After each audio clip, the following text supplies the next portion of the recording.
ನಾನಿವತ್ತು ನಿಮ್ಮ ಜೊತೆ ಶೇರ್ ಮಾಡ್ಕೊಳ್ತಾ ಇದ್ದೀನಿ ರೆಸ್ಟೋರೆಂಟ್ ಸ್ಟೈಲ್ ಪನ್ನೀರ್ ಪಲಾವ್. ಎಲ್ಲರೂ ಇಷ್ಟಪಡುವಂಥ ಪನ್ನೀರ್ ಪಲಾವ್ ಉದುರುದುರಾಗಿ ಹಾಗೂ ಟೇಸ್ಟಿಯಾಗಿ ಹಾಗೂ ಒಳ್ಳೆ ಸುವಾಸನೆ ಅಂತ ಪನ್ನೀರ್ ಪಲಾವ್ ಮನೆಯಲ್ಲೇ ಅಷ್ಟೇ ರುಚಿ ಹಾಗೂ ಶುಚಿಯಿಂದ ನಿಮಿಷಗಳಲ್ಲೇ ಮಾಡ್ಕೊಳ್ಬೋದಂತ ಪನ್ನೀರ್ ಪಲಾವ್. ಬನ್ನಿ ಹಾಗಾದರೆ ತಡ ಮಾಡದೆ ಹೇಗೆ ಮಾಡೋದಂತ ನೋಡ್ಕೊಳ್ಳೋಣ. ಈ ವಿಡಿಯೋನ ಪೂರ್ತಿಯಾಗಿ ನೋಡಿ. ಈ ವಿಡಿಯೋ ನಿಮ್ಗೆ ಇಷ್ಟವಾದರೆ ಲೈಕ್ ಮಾಡಿ, ಶೇರ್ ಮಾಡಿ, ಹಾಗೆ ಸಬ್ಸ್ಕ್ರೈಬ್ ಮಾಡಿ, ಪಕ್ಕದಲ್ಲಿರೋ ಬೆಲ್ ಐಕನ್ನ ಕ್ಲಿಕ್ ಮಾಡಿ. Hi hello friends, welcome back to my channel Parishrama 555. ನಾನು ನಿಮ್ಮ ಲಕ್ಷ್ಮಿ. ಮೊದಲಿಗೆ ನಾನಿಲ್ಲಿ ಒಂದು ಬಟ್ಲಲ್ಲಿ ಅಕ್ಕಿ ಹಾಕ್ಕೊಳ್ತಾ ಇದ್ದೀನಿ. ಅಕ್ಕಿ ಬಂದು ಸುಮಾರು 1.5 ಕಪ್ ಅಷ್ಟು ತೊಗೊಂಡಿದ್ದೀನಿ. ಇಲ್ಲಿ ನಾನು ಬಾಸ್ಮತಿ ಅಕ್ಕಿ ತೊಗೊಂಡಿದ್ದೀನಿ. ನೀವು ಬೇಕಾದರೆ ನಾರ್ಮಲ್ ರೈಸ್ ಬೇಕಾದರೂ ತೊಗೋಬೋದು. ಈಗ ಈ ಅಕ್ಕಿನ 2ರಿಂದ 3 ಸರಿ ತೊಳಿಬೇಕಾಗುತ್ತೆ. ತೊಳೆದಾದ ನಂತರ ಸ್ವಲ್ಪ ನೀರು ಸೇರಿಸಿ ಸುಮಾರು 20 ನಿಮಿಷವರೆಗೂ ನೆನೆಸ್ಬೇಕು. 20 ನಿಮಿಷದಿಂದ ಜಾಸ್ತಿ ನೆನೆಸೋಕ್ಕೆ ಹೋಗಬಾರ್ದು. ಹಾಗೆ ಇಲ್ಲಿ ನಾವು ಪನ್ನೀರನ್ನ ಡೈರೆಕ್ಟಾಗಿ ಯೂಸ್ ಮಾಡೋದಿಲ್ಲ. ಹಾಗಾಗಿ ಇದಕ್ಕೆ 1 ಸ್ಪೂನಷ್ಟು ತುಪ್ಪ ಮತ್ತು ಹಾಗೆ ಎಣ್ಣೆ ಹಾಕಿಬಿಟ್ಟು ನೋಡಿ, ಈ ರೀತಿ ಪನ್ನೀರನ್ನ ಕ್ಯೂಬ್ಸಾಗಿ ಕಟ್ ಮಾಡ್ಕೊಂಡಿರೋದನ್ನು ಒಂದೊಂದೇ ಸೇರಿಸ್ಕೊಂಡು ಸ್ವಲ್ಪ ಗೋಲ್ಡನ್ ಕಲರ್ ಬರೋವರೆಗೂ ಫ್ರೈ ಮಾಡ್ಕೊಳ್ಬೇಕಾಗತ್ತೆ. ಇದನ್ನು ತುಂಬ ಲೋ ಫ್ಲೇಮಲ್ಲೇ ಶಾಲೋ ಫ್ರೈ ಮಾಡ್ಕೊಳ್ಳಿ. ಹೈ ಫ್ಲೇಮ್ ಇಟ್ಟಾಗ ಏನಾಗುತ್ತೆ, ಆವಾಗ ಮಧ್ಯದಲ್ಲಿ ಈ ರೀತಿ ಕಲಿಸ್ತಾ ಇರಿ. ಇಲ್ಲ ಅಂತಂದರೆ ಪನ್ನೀರ್ ಬಂದು ಬಾಣಲಿ ತಳಕ್ಕೆ ಅಂಟ್ಕೊಂಡು ಸೀದೋಗೋ ಚಾನ್ಸಸ್ ಇದೆ. ಇದನ್ನು 1 ಸ್ಪೂನ್ ಸಹಾಯದಿಂದ ಈ ರೀತಿ ನಿಧಾನವಾಗಿ ತಿರ್ಸ್ಕೊಳ್ಳಿ. ಈಗ ನೋಡಿ, ಇದೆಲ್ಲ ಒಂದು ಸೈಡ್ ಕ್ಲೀನಾಗಿ ಫ್ರೈ ಆಗಿದೆ. ಇದನ್ನು ಇನ್ನೊಂದು ಕಡೆ ಇದೇ ರೀತಿಯಲ್ಲೇ ಫ್ರೈ ಮಾಡ್ಕೊಳ್ಳೋಣ. ಈಗ ಒಂದು ಸರಿ ಚೆಕ್ ಮಾಡ್ಕೊಳ್ಳಿ. ಈಗ 2 ಕಡೆನೂ ಗೋಲ್ಡನ್ ಕಲರ್ ಬಂದಾಗಿದೆ. ಹಾಗಾಗಿ ಇದನ್ನು ಒಂದು ಪ್ಲೇಟ್ಗೆ ತೆಗೆದಿಟ್ಕೊಳ್ಳೋಣ.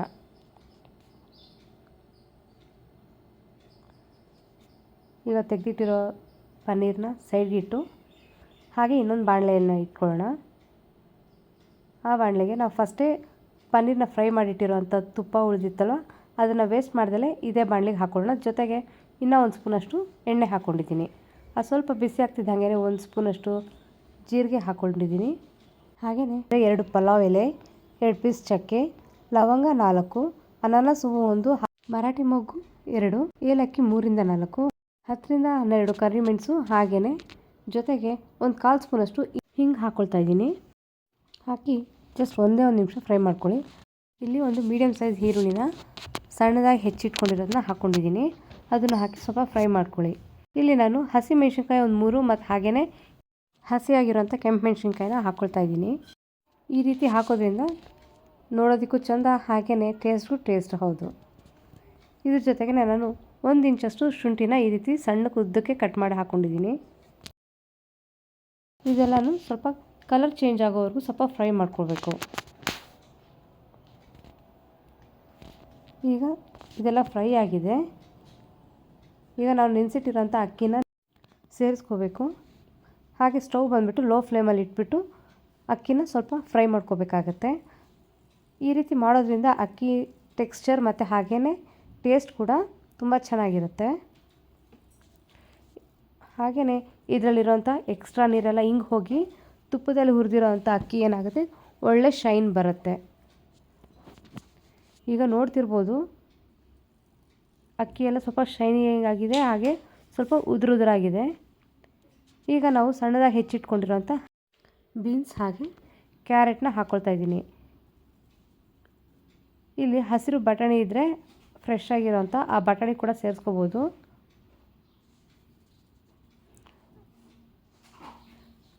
ಇಲ್ಲಿ ಹುರಿತಿದ್ದಂಗೆ ಗೊತ್ತಾಗುತ್ತೆ ಅಕ್ಕಿ ಎಷ್ಟು ಉದುರಾಗಿ ಎಷ್ಟು ಚೆನ್ನಾಗಿ ಕಾಣಿಸ್ತಾ ಇದೆ ಅಂತ ಹೇಳಿಬಿಟ್ಟು.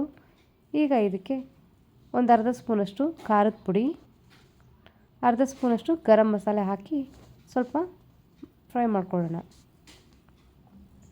ಈ ಸ್ಟೇಜಲ್ಲಿ ಗರಂ ಮಸಾಲ ಮತ್ತು ಹಾಗೆಯೇ ಖಾರದ ಪುಡಿ ಹಾಕೋದ್ರಿಂದ ಅಕ್ಕಿಗೆ ಆ ಖಾರ ಮತ್ತು ಹಾಗೆ ಘಮ ಅನ್ನೋದು ತುಂಬ ಚೆನ್ನಾಗಿ ಹಿಡಿಯುತ್ತೆ. ಯಾವುದೇ ಕಾರಣಕ್ಕೂ ಸ್ಟವ್ನ ಹೈ ಫ್ಲೇಮ್ ಇಟ್ಕೊಳಕ್ಕೆ ಹೋಗ್ಬಿಡಿ. ಇದೆಲ್ಲ ಪೂರ್ತಿ ಲೋ ಫ್ಲೇಮಲ್ಲೇ ಆಗಬೇಕು. ಇದೆಲ್ಲ ಹಾಕಿ ಮತ್ತೆ ಇನ್ನೂ 1 ನಿಮಿಷ ಅಷ್ಟು ಚೆನ್ನಾಗಿ ಫ್ರೈ ಮಾಡ್ಕೊಳ್ಳಿ. ಈಗ ನೋಡಿ, ಇದರ ಡಿಫ್ರೆನ್ಸ್ ನೀವೇ ನೋಡ್ತಿರ್ಬೋದು. ಇಲ್ಲಿ ನಾವು ಸುಮಾರು 1.5 ಕಪ್ಪಷ್ಟು ಅಕ್ಕಿ ತೊಗೊಂಡಿರೋದು. ಅದಕ್ಕೆ 2 ಮುಕ್ಕಾಲು ಕಪ್ಪಷ್ಟು ನೀರು ಹಾಕ್ಕೋಬೇಕಾಗತ್ತೆ. ನೋಡಿ ಒಂದಾಯಿತು. ಇದು 2ನೇ ಕಪ್ಪಷ್ಟು ನೀರು. ಮತ್ತು ಹಾಗೆಯೇ ಇಲ್ಲಿ ನಾನು 3/4 ಕಪ್ ಹಾಕ್ಕೊಳ್ತಾ ಇದ್ದೀನಿ. 2 3/4 ಕಪ್ ಅಷ್ಟು ನೀರು ಹಾಕ್ಕೊಳ್ತಾ ಇರೋದು. ಈ ರೀತಿ ಸ್ವಲ್ಪ ನೀರು ಕಡಿಮೆ ಹಾಕೋದ್ರಿಂದ ಅನ್ನ ತುಂಬ ಉದುರುದ್ರಾಗಿ ತುಂಬ ಚೆನ್ನಾಗಾಗುತ್ತೆ. ಇಲ್ಲಿ ರುಚಿಗೆ ತಕ್ಕಷ್ಟು ಉಪ್ಪು ಹಾಕ್ಕೊಳ್ಳಿ. ಹಾಕ್ಬಿಟ್ಟು ನೋಡಿ ಈ ರೀತಿ ಕ್ಲೀನಾಗಿ ಕಲಿಸ್ಕೊಳ್ಳಿ. ಕಲಿಸಿದ ನಂತರ ಉಪ್ಪು ಕರೆಕ್ಟಾಗಿ ಆಗಿದೆಯಾ ಇಲ್ವಾ ಅಂತ ಒಂದು ಸಾರಿ ಚೆಕ್ ಮಾಡ್ಕೊಳ್ಳಿ. ಸ್ವಲ್ಪ ಶಾರ್ಟೇಜ್ ಏನಾದರೂ ಇದ್ದರೆ ಹಾಕ್ಕೊಳ್ಳಿ ಈ ಸ್ಟೇಜಲ್ಲಿ. ಈಗ ನೋಡಿ ಇದು ಆಗಿದೆ. ಈಗ ಕೊನೆಯಲ್ಲಿ ಇದಕ್ಕೆ ಒಂದು ಅರ್ಧ ನಿಂಬೆಹಣ್ಣಿನ ರಸ ಹಾಕ್ಕೊಳ್ತಾ ಇದ್ದೀನಿ. ಹಾಕಿ ಇನ್ನೊಂದು ಸಾರಿ ಕ್ಲೀನಾಗಿ ಮಿಕ್ಸ್ ಮಾಡ್ಕೊಳ್ಬೇಕಾಗುತ್ತೆ. ಈ ರೀತಿ ಪೂರ್ತಿ ಕಲಸಿದ ನಂತರ ಇದಕ್ಕೆ ಒಂದು ತಟ್ಟೆ ಮುಚ್ಚಿಟ್ಟು ಸುಮಾರು ಒಂದು 6ರಿಂದ 7 ನಿಮಿಷ ಲೋ ಫ್ಲೇಮಲ್ಲಿ ಬೇಯೋದಕ್ಕೆ ಬಿಡಿ. ಈಗ ಇದು 6 ನಿಮಿಷ ಆಗಿದೆ ನೋಡಿ. ಈಗ ರೈಸ್ ಬಂದುಬಿಟ್ಟು ಸುಮಾರು ಆಲ್ಮೋಸ್ಟ್ 80% ಅಷ್ಟು ಚೆನ್ನಾಗಿ ಬೆಂದಾಗಿದೆ. ಇದನ್ನು ಒಂದು ಸಾರಿ ಮಿಕ್ಸ್ ಮಾಡ್ಕೊಳ್ಬೇಕಾಗತ್ತೆ. ಇಲ್ಲಿ ನಾವು ಸ್ಟವ್ ಲೋ ಫ್ಲೇಮ್ ಇಟ್ಟಿರೋದ್ರಿಂದ ನೋಡಿ ಎಲ್ಲೂ ತಳ ಹತ್ತಿಲ್ಲ, ಕ್ಲೀನ್ ಇದೆ. ಹಾಗೆಯೇ ಅಕ್ಕಿ ಆಗಲೂ ಕೂಡ ಅಷ್ಟೇ ಬಿಡಿ ಬಿಡಿಯಾಗಿದೆ. ಪನ್ನೀರ್ ಕ್ಯೂಬ್ಸ್ನ ಫ್ರೈ ಮಾಡಿಟ್ಟಿದ್ವಲ್ಲ ಅದನ್ನು ಇದ್ರ ಜೊತೆಗೇ ಮಿಕ್ಸ್ ಮಾಡ್ಕೊಳ್ಳೋಣ. ಅಕ್ಕಿ 80% ಬೆಂದಾದ ನಂತರನೇ ಪನ್ನೀರ್ ಕ್ಯೂಬ್ಸ್ನ ಹಾಕ್ಕೊಳ್ಬೇಕಾಗತ್ತೆ. ಈ ರೀತಿ ಕಲಸಿದ ನಂತರ ಮತ್ತೆ ಲಿಡ್ ಕ್ಲೋಸ್ ಮಾಡಿ ಒಂದು 2ರಿಂದ 3 ನಿಮಿಷ ಮತ್ತೆ ಅದೇ ರೀತಿಯಲ್ಲೇ ಬೇಯೋದಕ್ಕೆ ಬಿಡೋಣ. 80% ಬೆಂದಿರೋ ಅಕ್ಕಿ ಕೂಡ ಇಲ್ಲಿ 100% ಬೇಯುತ್ತೆ. ಹಾಗೆಯೇ ಪನ್ನೀರ್ ಫ್ಲೇವರ್ ತುಂಬ ಚೆನ್ನಾಗಿ ರೈಸ್ ಹಿಡಿಯುತ್ತೆ. ಈಗ 2 ನಿಮಿಷ ಆಗಿದೆ. ಈಗ ನೋಡಿ ಇದು ಪರ್ಫೆಕ್ಟಾಗಿ ಬೆಂದಿದೆ. 100% ಅಕ್ಕಿ ತುಂಬ ಚೆನ್ನಾಗಿ ಬೆಂದಾಗಿದೆ. ನೋಡಿ ಅಗಲು ಕೂಡ ಹಾಗೇ ಎಷ್ಟು ಬಿಡಿ ಬಿಡಿಯಾಗಿ ಶಾವಿಗೆ ಥರ ಕಾಣಿಸ್ತಾ ಇದೆ. ಪನ್ನೀರ್ ಪಲಾವ್ ಆಲ್ಮೋಸ್ಟ್ ರೆಡಿಯಾಗಿದೆ.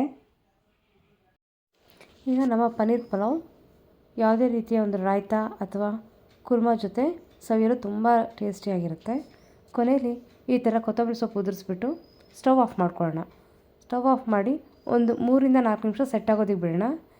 ಈಗ 3ರಿಂದ 4 ನಿಮಿಷ ಆದ ನಂತರ ನೋಡಿ ಈ ರೀತಿ ಆಗಿರುತ್ತೆ. ಈಗ ಕೊತ್ತಂಬರಿ ಸೊಪ್ಪಿನ ಫ್ಲೇವರ್ ಕೂಡ ತುಂಬ ಚೆನ್ನಾಗಿ ಹೊಂದ್ಕೊಂಡಿರುತ್ತೆ. ಈಗ ಆಗಿರೋಂಥ ಪನ್ನೀರ್ ಪಲಾವ್ನ ಒಂದು ಸರ್ವಿಂಗ್ ಪ್ಲೇಟ್ಗೆ ಸರ್ವ್ ಮಾಡೋಣ. ಈ ವಿಡಿಯೋ ನಿಮ್ಗೆ ಇಷ್ಟವಾದಲ್ಲಿ ಲೈಕ್ ಮಾಡಿ, ಶೇರ್ ಮಾಡಿ, ಹಾಗೆ ಸಬ್ಸ್ಕ್ರೈಬ್ ಮಾಡಿ. ಪಕ್ಕದಲ್ಲಿರೋಂಥ ಬೆಲ್ ಐಕನ್ನ ಕ್ಲಿಕ್ ಮಾಡಿ. ಹಾಗೆ ನಿಮ್ಮ ಫ್ರೆಂಡ್ಸ್ ಜೊತೆಗೆ ಶೇರ್ ಮಾಡಿ. Thank you for watching. Bye bye.